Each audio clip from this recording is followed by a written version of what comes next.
వీడు ఇంతమందిని ఎలా మోసం చేశాడన్నా? వీడు చిన్నప్పటి నుంచి స్కామ్లు చేస్తున్నాడు రా. వీడికి అంత సీన్ లేదన్నా. వీడికి అంత టాలెంట్ లేదన్నా, మనకంటేనా.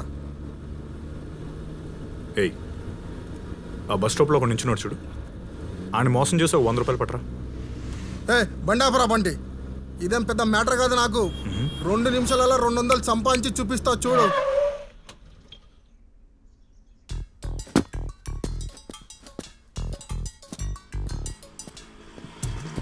అయ్యా, వేరే దూరపు ఊరు నుండి వచ్చానయ్యా. నా పరిసరం కొట్టేశారయ్యా. ఒక్క 200 ఇవ్వండి అయ్యా, ఊరు వెళ్ళగానే పంపిస్తాను. ఇలా ఎంతమంది ఇస్తారా? నేను బా పందిలాగా ఉన్నావు, అడుక్కోడానికి సిగ్గులేదు. బా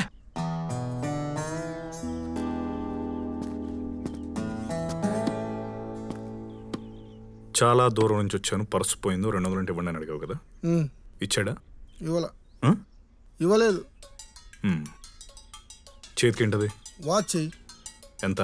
150 రూపాయలు. వెళ్ళి నేను చెప్పినట్టు చెప్పు. అయ్యా, వాచ్ చూడండి అయ్యా, సింగపూర్ వాచ్. దీని విలువ 5000 అయ్యా. ఇందులో బంగారం ముళ్ళు ఉంది. దీన్ని ఉంచుకొని 500 ఇవ్వండి. నేను ఊరెళ్ళి డబ్బులు పంపించాక నాది నాకు ఇచ్చేయండి. 500 ఇవ్వను, 400 ఇస్తాను.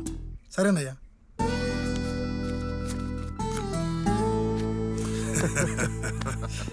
అన్నా అన్నా, అసలు ఏం తెలివన్నా ఇది.